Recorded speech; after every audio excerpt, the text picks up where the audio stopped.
Tu cerebro al desnudo. Aprende a aprovechar tu cerebro al máximo. Con el neurocirujano Osman Salazar y el emprendedor Ignacio Verges. Puedes conocerles mejor en tucerebroaldesnudo.com.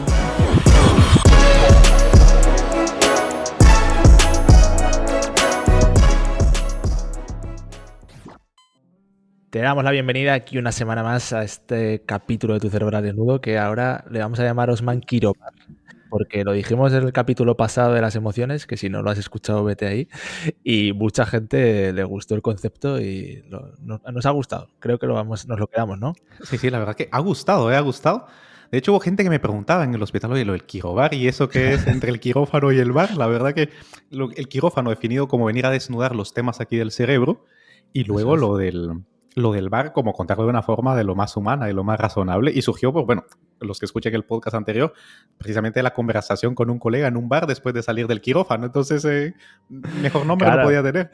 Y porque a veces hablábamos con Osman y decía, claro, Osman su hábitat donde se encuentra a gusto es en el quirófano, pero decíamos, claro, el quirófano a la gente igual le da un poco de cague, entonces hay que humanizarlo con lo del bar, que ahí es donde todo De entrada todo hace ser frío, humano, De entrada hace frío que entrada hace pela en un frío, quirófano, O sea que... incluso en los de Mallorca, ¿no? Ahí también hace frío. Incluso los de Mallorca, sí. Bueno, la semana pasada tocamos el tema de la inteligencia emocional y hoy vamos a seguir un poco andando ahí en temas dificultosos para mucha gente. Hoy vamos a hablar de la soledad, Osman, y vamos a ver, lo primero, ¿cómo vas tú ahí esta semana en tu camino del cerebro injodible? Bueno, la verdad que, bueno, ya ha pasado una semana del día de San Valentín, entonces un poco mejor, sí que estoy, la verdad. Tomando más perspectiva. Pues la verdad que bien. Honestamente, el tener claro la referencia, esta famosa frase que siempre utilizo de Eduardo Galeano, que me encanta, de que la utopía sirve para avanzar, la verdad que nos viene bastante bien para transmitirle a nuestro amigo que nos escucha que teniendo esto claro, no es que se haga más fácil las cosas, pero por lo menos sabes lo que tienes que hacer. Por ejemplo, he sido más consciente de mis prácticas por las mañanas, que en las cerebrinas, por ejemplo, hemos mencionado algunas de ellas, o que me ayudan a mantenerme más centrado, tanto desde el punto de vista emocional como desde el punto de vista cognitivo, ya que el proyecto requiere mucha productividad, requiere creatividad, requiere efectividad, y mantener un ritmo cognitivo elevado, además de la profesión que ejerzo, que estamos hablando de cerebros y vidas humanas que tengo en mis manos todos los días. Entonces, el camino, ¿cómo va? Paso a paso. No te podría decir que voy súper bien, pero estoy contento con el ritmo, así que eso es lo que puedo decirte. ¿Y tú qué tal? ¿Cómo lo llevas? Pues bien, a ver, yo he empezado el año que creo que no puedo dar mucho ejemplo a la gente porque estoy ahí un poco desbalanceado de muchos proyectos, mucho trabajo, que no me quejo, por suerte bien, pero bueno, ha sido un primer mes que el cerebro injodible se me está poniendo ahí un poco jodible. Se te está jodiendo un poco se me está la injodibilidad. Poco, sí. Pero bueno, como decimos que esto es un camino que nunca se alcanza, pues... sigo remando. Ahora voy un poco a contracorriente más de la cuenta, pero sigo ahí. Pero bueno, bien, yo creo que tengo más herramientas que que hace un año, eso sí, que esto va a hacer ya un año desde que empezamos el proyecto pronto, así que tengo más herramientas. Es verdad. Y ahí vamos. Es verdad. Bueno, pronto, y se vienen cosas interesantes para el aniversario del proyecto, ¿eh? Para eso hay que suscribirse a la Cerebrina, ahora que me lo recuerdas, porque es donde vamos diciendo las cosas. Tucerebroaldesnudo.com, aquí spam de valor desde el inicio. Desde el Quirobar de Tu Cerebro al Desnudo. Quirobar de Tu Cerebro al... Mira, toda gente del Quirobar, al entrar ya te llevas una consumición ya. Exactamente, gratis, encima, gratis. Como los porteros estos de las discotecas que se ponían, venga, primera consumición gratis y te iban ahí captando, pues nosotros igual, misma estrategia. Claro, pero nosotros damos todas las consumiciones gratis porque es una cerebrina al día y todas son gratis, o sea que... Sí. Algo hacemos mal, Osman, este negocio no. Así no va. Mira, vamos a tener que remodelar nuestro modelo de negocio. Bueno, vamos a entrar al tema de hoy, que creo que es muy interesante y esperamos que sea de utilidad para ti que lo estás escuchando. El tema de la soledad. Lo primero es, yo creo, Osman, preguntarte qué es esto de la soledad y si hablamos de lo mismo cuando hablamos de... No sé, que creo que hay muchos diferentes tipos de soledad, ya me da la sensación, o sea que vamos a empezar diferenciando. Por supuesto. Lo primero es que normalmente la mayoría de las personas aplica la palabra, la etiqueta soledad a conceptos que son distintos y sí vale la pena diferenciarlos, porque de lo contrario no sabemos de lo que estamos hablando. Muy bien, la soledad, vamos a empezar por la más evidente, es la sensación subjetiva de estar solo. Y esta sensación es incómoda. Eso es importante. Eso es lo que hace la diferencia. Estoy solo, me siento solo y no me gusta estar solo. Conceptos relacionados está la solitud y el aislamiento. Vale. La solitud es estoy solo, me siento solo, pero me gusta estar solo. Y yo tomo una decisión activa a mantener esa soledad porque disfruto de ella y porque tiene beneficios tangibles para mí, para mi bienestar, para mis probabilidades de éxito. En otras palabras, es una actitud deliberada, voluntaria y específica para poder conseguir un objetivo y que además me genera un placer interno. Y el aislamiento, podríamos decir que es lo inverso de la solitud. Estoy solo, me siento solo y tomo medidas activas para mantenerme solo aunque no me guste, ya sea por miedo, por fobia social, por miedo al que dirán, porque sienta que las otras personas me hacen daño, etcétera, etcétera. Entonces, la soledad en sí no es mala ni buena per se, sino que depende en el contexto en el que se dé.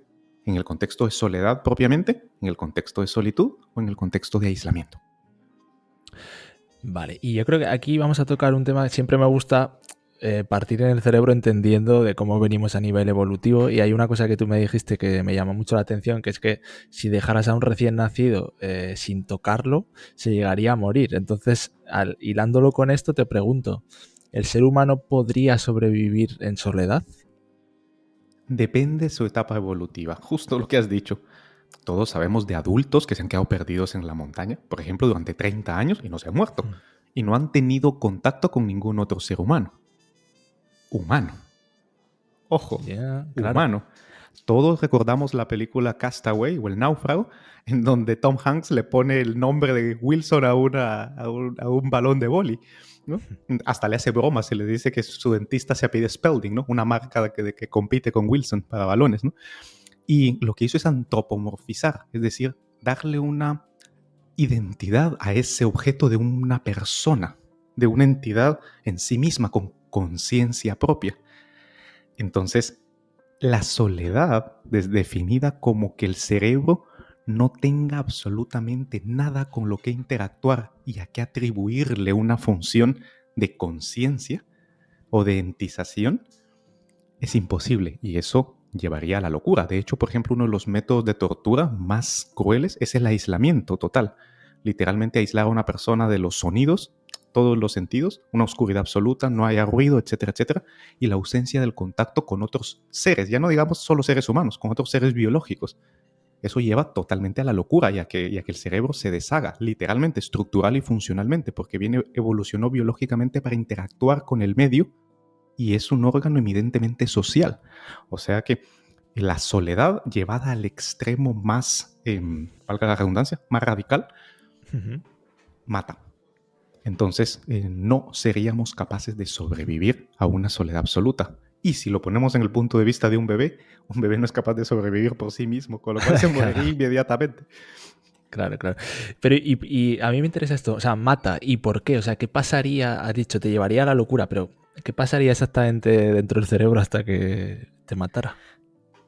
La capacidad en la que el cerebro se regula a sí mismo es gracias a la interacción con el medio y con otras entidades, vamos a decir, con otros seres humanos, ¿no? Pero no necesariamente, como hemos visto en el caso de las personas que desaparecen en la montaña o en la selva durante tanto tiempo. Entonces, necesita esa interacción para que los mecanismos cognitivos, precisamente, que han evolucionado para socializar, se mantengan en su función. Hablar, por ejemplo, todos hablamos solos. Todos nos burlamos y nos reímos de que alguien que habla solo, pero todos los seres humanos hablamos solos. Puede ser que lo articulemos en voz alta o que no, pero está demostrado que todos hablamos solo. Todos escuchamos voces de vez en cuando, sin que signifique que hay un episodio psicótico de por medio, ¿no? Nuestra propia voz la escuchamos constantemente en nuestros recuerdos, por ejemplo. Entonces, lo que sucede es que la corteza cerebral no tendría ese circuito de retroalimentación positiva mediante el cual mantiene sus funciones. y entonces empezaría a degenerar. Primero, a la ausencia de estímulo y a la ausencia de interacción, empieza a crear, el cerebro crea una entidad, los famosos amigos imaginarios de los niños solitarios, de los hijos únicos, que normalmente siempre está allí. De hecho, hasta en la película Inside Out, esta película de las emociones, una hija única, pues tenía su elefantito rosa que era su amigo. Entonces, porque el cerebro necesita compartir con alguien real o creado, da igual. Pero si se aísla completamente, esa misma función se empieza a perder y poco a poco se van degenerando todas las funciones, tanto a nivel funcional como estructural, al punto en el que involuciona tanto, en el que sería incapaz de mantener incluso la propia supervivencia. Así es la dependencia de la socialización y de la interacción con el medio que tiene nuestro cerebro. Nuestro cerebro es un sistema abierto, no es un sistema cerrado. Y la autosuficiencia no existe. La autonomía absoluta de un ser humano no existe. Y antes que hablabas de esta diferencia de la soledad, solitud, o una persona, por ejemplo, con Asperger, ¿elige la soledad? Bueno, el Asperger pertenece al espectro autista. El espectro autista es una enfermedad del desarrollo en la que las conexiones de la corteza prefrontal a la hora de los periodos de poda sináptica no se realiza adecuadamente. De hecho, tienen más conexiones de las que deberían, contrario a lo que se pudiera pensar. Y el procesamiento de la información social es más ineficiente. Abruma y sobreborda la activación emocional del sistema límbico y la capacidad de regulación de la corteza prefrontal de ese sistema es menor, porque estas conexiones son muchas, pero no son funcionales, no se han calibrado. Entonces, el Asperger concretamente es una forma leve de ese espectro, o una forma en la que se puede interactuar y se puede socializar, pero es menor que la población normal que no tiene este síndrome. Entonces, la sensación de tranquilidad y de bienestar que da la soledad en este contexto no es porque guste o porque sea mejor o porque sea buena, sino que la compañía se sienta peor. No es buscar el placer en este caso, sino que es huir de la incomodidad. Entonces es algo que biológicamente les cuesta más procesar y las personas deciden mejor alejarse de este estímulo para no sentir esa incomodidad constante. Momento de dar una pausa a tu cerebro para aprender mejor. Y por tocar otra rama, la soledad buscada, la que tú llamas, la que solitud. Has dicho que se llama solitud, ¿no? Por ejemplo, veía en el documental de Bill Gates, él hacía esto de que de vez en cuando se va a una cabaña y perdida en el bosque como para crear y tener ideas y estar solo y tal. Entonces, ¿esta solitud tiene algunos beneficios para el cerebro? Por supuesto. En primer lugar, la solitud es algo que, por definición, elegimos. Esto es fundamental, es decir, está orientada a objetivos. Segundo, es placentera, nos hace sentir bien. Con lo cual hay una activación de nuestras áreas cognitivas, concretamente el área prefrontal, porque es algo orientado a objetivos, es una decisión, nos permite resolver un problema. Y luego implica nuestro sistema emocional, porque se siente bien, a nuestro circuito de la dopamina, de la serotonina, oxitocina y todo lo que hemos hablado muchas veces de nuestro sistema motivacional, a propósito del curso que hemos lanzado recientemente. Entonces, la solitud explota al máximo el cerebro emocional y lo alinea con el cerebro racional. Básicamente es una máquina de motivación infinita, porque nos aísla de las distracciones del medio, un aislamiento en este caso elegido y preferido de las distracciones para poder orientarnos y focalizarnos en aquello que nos motiva, que nos gusta, que nos hace sentir bien. Entonces los beneficios en cuanto a la sensación subjetiva de bienestar y de alcanzar el objetivo que estoy persiguiendo aumenta mis probabilidades de éxito, los efectos netos en el cerebro son muy positivos. Y en el polo opuesto un poco, las personas que están acostumbradas a estar en compañía, yo por ejemplo que llevo con mi pareja 17 años, me costaría luego estar solo, o sea, puede ser un problema que tengas ahí esa codependencia. Ay. Si eso llegara a suceder, espero que no, porque si no tu cerebro al desnudo sería el garete. A ver, en el caso de, concretamente, pues llevan más de la mitad de su vida, en su caso, ¿no? Entonces han pasado ya la frontera en la que sus lóbulos frontales, sus cerebros en general se han mielinizado juntos. Es decir, tú hablas y Sandra contesta. Es decir, Sandra piensa y tú hablas, ¿no? Entonces ya son como simbiotes más bien, ¿no? Dicho en positivo. Sí, sí. Entonces, cuando personas que llevan tanto tiempo y han cableado sus vías neuronales, han regulado sus neurotransmisores y toda la logística vital es una realmente y se pierde, es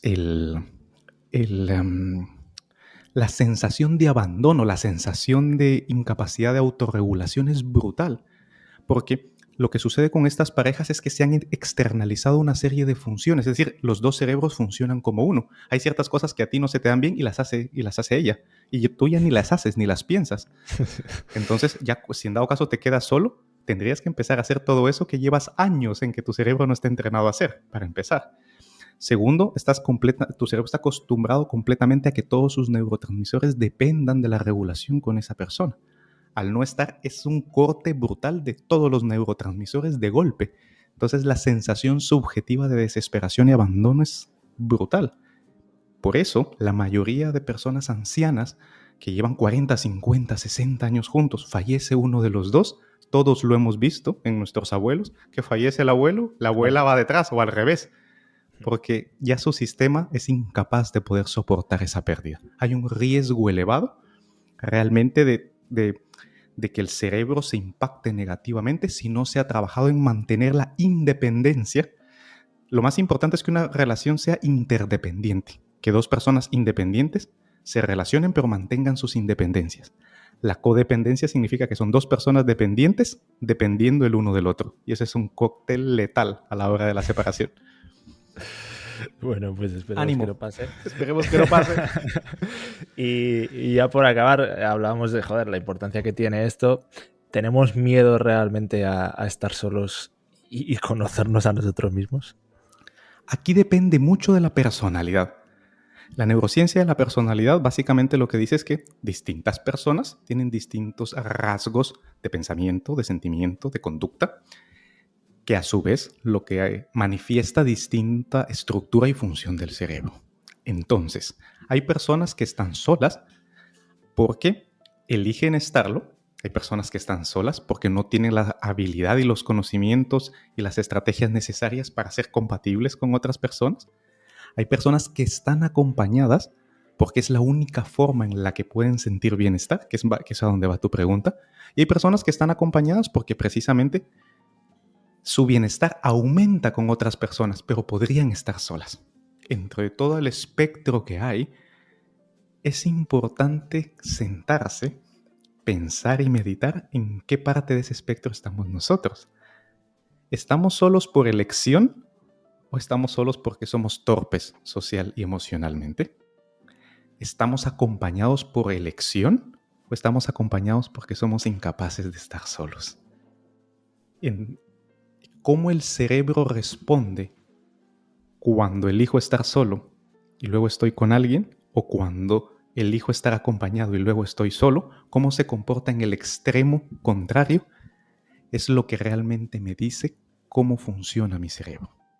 Y contestar esa pregunta es importante porque en una es una elección de verdad y en la otra es un mecanismo de huida, de defensa, que en cualquier momento, si no se cubre, puede hacerte mucho daño. Pues yo creo que como final del podcast esa pregunta ha quedado muy bien ahí para que nos la hagamos todos, ¿no? Y nos lo dejemos de deberes. Para hacer los cerebros al desnudo, que siempre decimos, ese es la base para iniciar el camino hacia el ideal del cerebro injodible. Tener la capacidad de ver tu cerebro al espejo, al desnudo, y de aceptarlo tal y como es, independientemente que te guste. Bueno, ahí queda eso, y te animamos esta semana, más si cabe, a entrar a nuestra web tucerebroaldesnudo.com, porque ha habido cambios, hay novedades, va a haber ahí cosas nuevas que vas a ver, porque llevamos ya casi un año de proyecto y se nos había quedado la web anticuada. Entonces tenemos nueva web con nueva declaración de intenciones para contarte por qué está aquí Tu Cerebro al Desnudo, para contarte a qué personas aspiramos a ayudar y también para contarte cuál es nuestra cartera de servicios. E incluso nos desnudamos hasta el punto, desnudamos el proyecto al desnudo para desnudarnos hasta lo que queremos hacer en un futuro y hacerte partícipe de todo este viaje hacia nuestro cerebro de empresa injodible.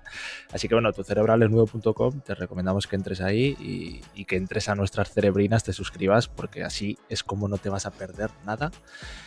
Y a seguir ese camino del cerebro injodible, Osman, que nos queda ahí mucho recorrido. Bueno, y nos queda el resto de la vida. Realmente le pedimos a nuestro amigo y amiga que nos escucha que se una a nuestro movimiento de desnudamiento de nuestros cerebros, que es justo lo que he descrito antes, y a buscar ese ideal del cerebro injodible y que cada vez seamos más los que estemos en este camino. Así que recordarlo siempre, que si no controlamos nuestro cerebro, este nos controla a nosotros. ¿Te ha gustado este podcast? Compártelo, igual puedes ayudar a alguien. Y para dar el siguiente paso, suscríbete a nuestra lista de correo en tucerebroaldesnudo.com. Recuerda, si no controlas tu cerebro, este te controla a ti.